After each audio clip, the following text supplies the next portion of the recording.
La corrupción en Guatemala es un problema estructural que socava el desarrollo económico, social y político del país.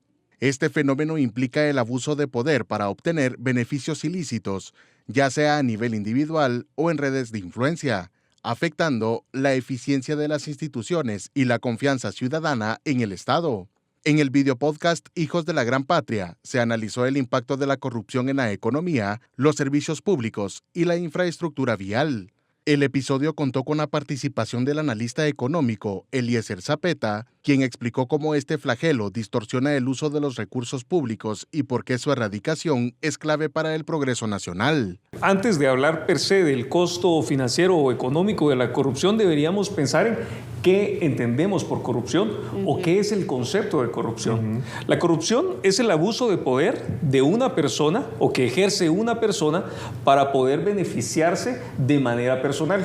Y esto puede funcionar en la iniciativa privada, en la iniciativa pública, en organismos multilaterales y en cualquier tipo de institución donde una persona puede ejercer algún tipo de poder. Y esto se da incluso entre las relaciones en la sociedad. Y uno de los temas menos populares que podemos hablar es admitir que la sociedad naturalmente es corrupta. Y es uno de los temas que le pesa a la mayoría de personas. Pero es así, seamos crudos en esto. Ahora, el punto es, la corrupción social, ¿cuánto le cuesta a los guatemaltecos? Hay un dato bien interesante.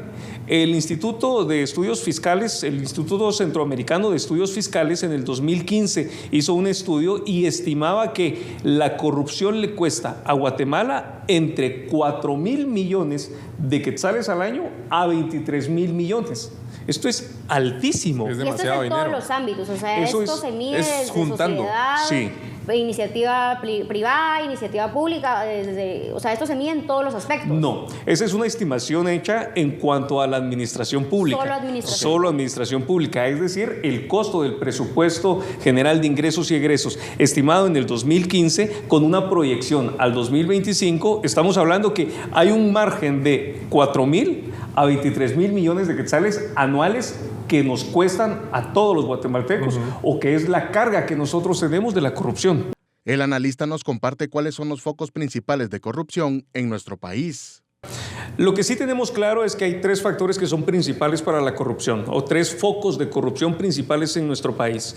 Uno es la infraestructura vial, otro es la salud y el otro es en el sector de educación. Esos son 3 sectores principales o que son los principales focos de corrupción dentro de la sociedad guatemalteca. Y creo que son servicios que al final de cuentas los ciudadanos son los que más necesitan. Claro. Saben, como que es bien preocupante, y usted en casa también preocúpese de cómo la corrupción lo afecta a usted en la carretera, en la educación de sus hijos, en la salud que necesita, que cuando va a un hospital público y no hay medicamentos, no los atienden. Entonces realmente son 3 servicios que deberíamos de tener los ciudadanos, que además pagamos con nuestros impuestos y que no sabemos a dónde va el dinero.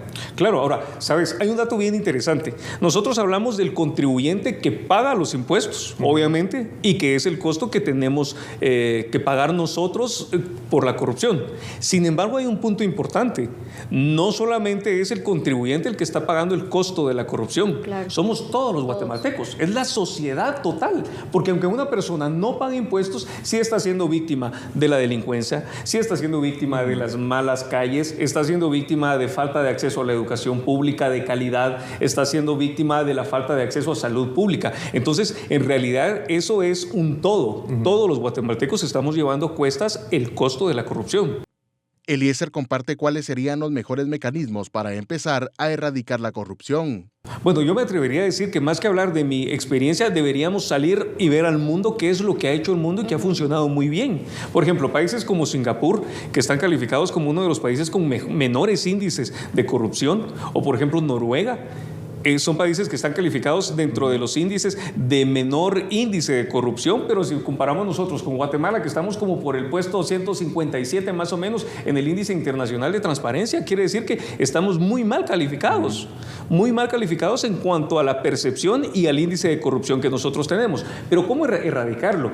No debemos nosotros descubrir el agua azucarada, ya tenemos fórmulas. Primero es una sociedad que de verdad considere valorar la transparencia y la ética como valores principales. La corrupción es un obstáculo significativo para el desarrollo y bienestar de Guatemala.